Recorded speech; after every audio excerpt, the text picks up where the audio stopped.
Hey, seventh graders, I'm back. Okay, we're now looking at the mound building culture. This is going to be a little bit more close to home. Whoops. All right, we're going to scooch ahead. No, man, sorry, guys. Okay, here we go. Okay, so the second culture we're looking at is vast.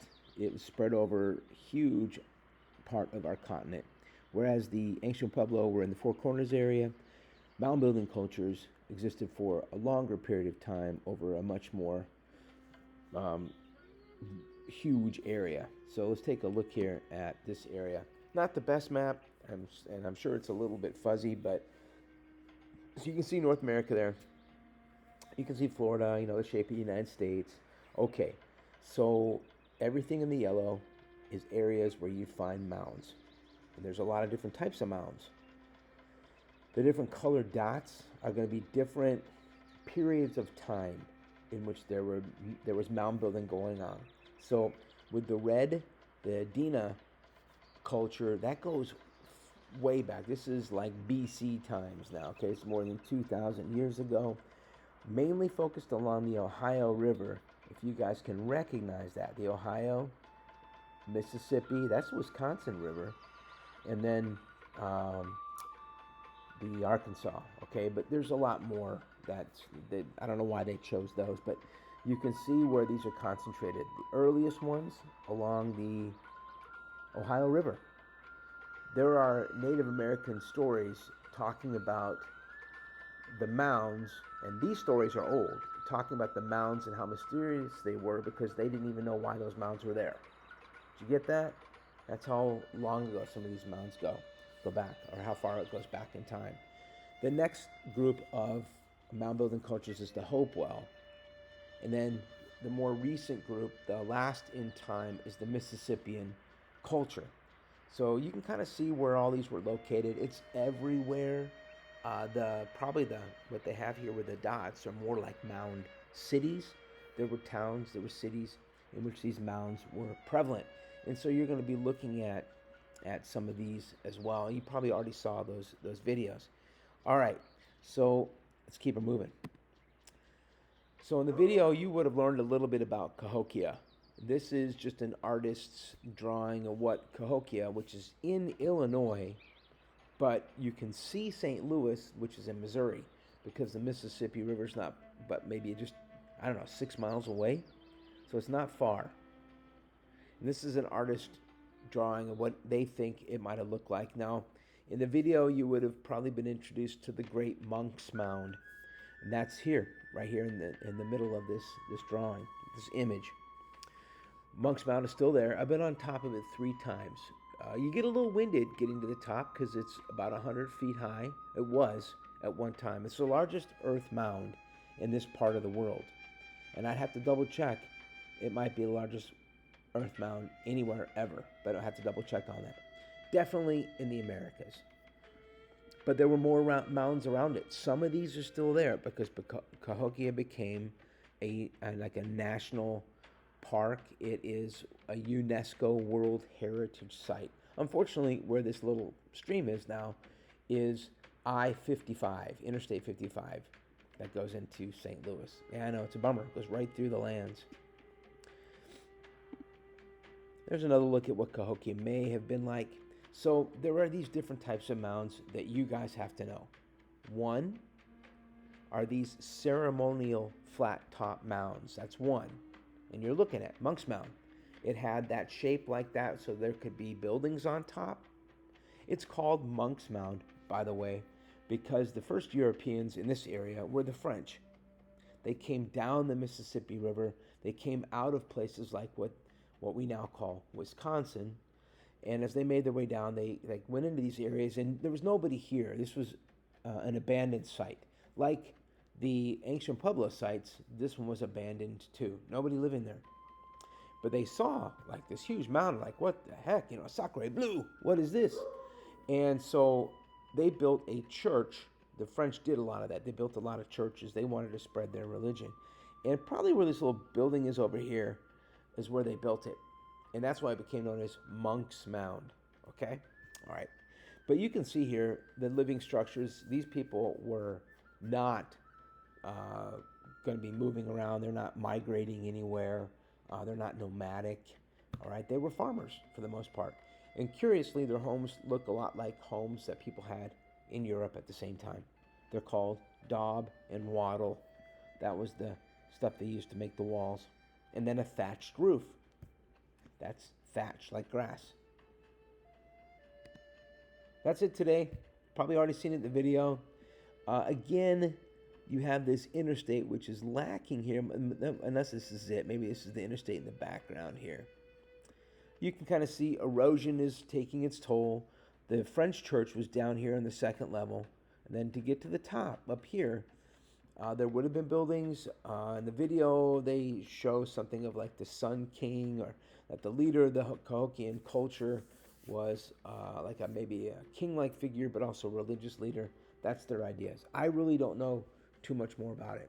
Unfortunately, you have this different road, a side road, that's going right through this national important site.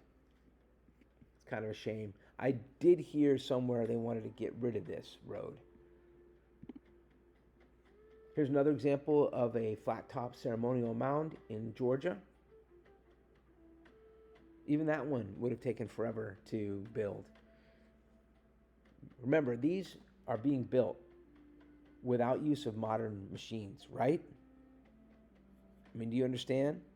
They were built using baskets of earth.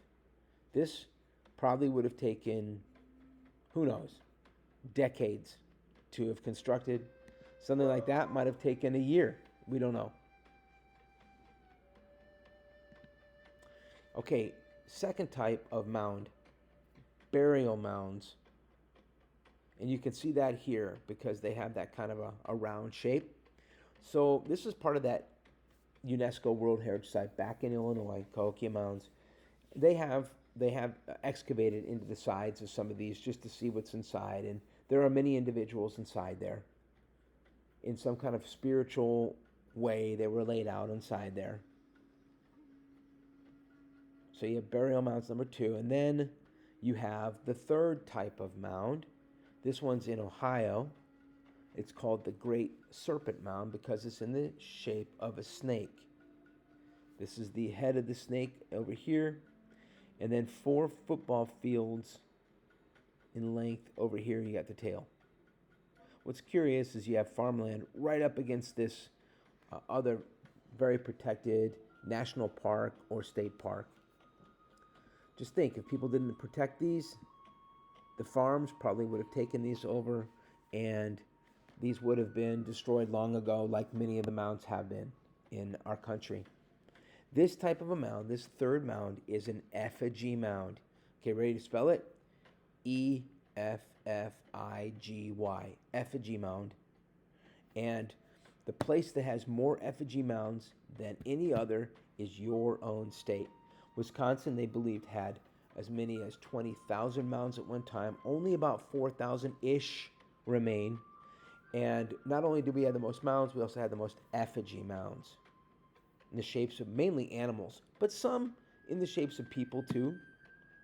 All right, here's another gigantic, looks like burial mound in Ohio. That's my dog barking. Okay, here's Man Mound near Madison, Wisconsin. There was nothing wrong with his head. Probably somebody with like a ceremonial headpiece on to give it that look. Now, the reason why it looks like this is because somebody did partially destroy this mound. They may not have understood that, but when they put a road in and this field or parking lot or whatever's over here, they destroyed it. This isn't a very tall mound. Remember, those burial mounds can get really high. Those ceremonial flat-top mounds can get really high. Most effigy mounds are maybe knee-high, like your knees, and less. And so somebody might not have known that this was at one time a whole man mound. So they've drawn that in there for people to see what it would have looked like. It's fairly long, just not very high. Of course, some of these mounds are in cities. You know, some of your homes might be, especially in the North Shore area where there were a lot of mounds at one time. Your homes could be in an area where there were mounds. And they were just kind of bulldozed or construction got rid of them. This one's near Detroit, Michigan, India Mound. I think that's a school in the background. The burial mound, this one, West Virginia. So all over, right? All over the place. Alabama.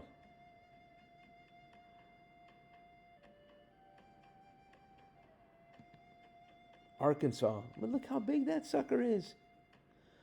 I imagine there are some of my students that have never even known that these things are all over the place. Some of you have seen them and heard about them, but I'm sure there's a few that never knew this before. I never did. When I was your age, we were not taught about these things. North Carolina.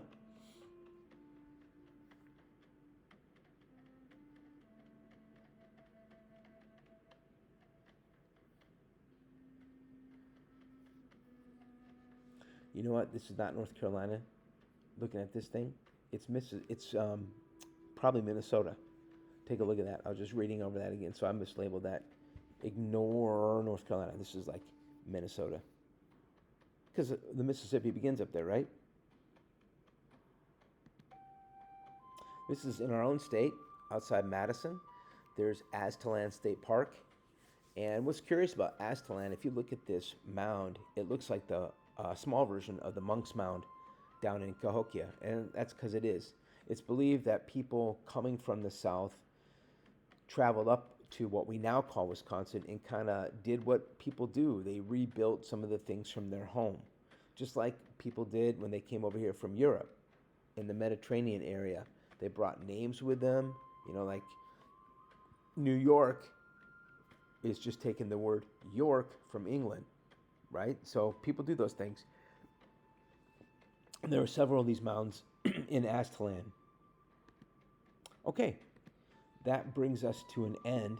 And so what you guys have to do is just make sure that you're getting your information that you've added to it here on this page. Okay? All right, that's going to end things for today, except I want us to get ourselves ready for our first debate. There's something happened in our state, since we do have such a tie with the native peoples that were here. This state had a lot of different people in it. A lot of different native people also moved here that were pushed away from their lands east of here as well, like the Oneida is one group, for example. They're not originally from here, but were pushed here. So there was a lot of different native groups, and they're still here. There's a lot of reservations in Wisconsin. And something happened here just a few years back that we're going to use for our first debate. So you're going to move now to this next video, which will describe what's going to happen with this debate. Okay? All right, so you're going to go there and start getting ready. You're doing great. Keep it up.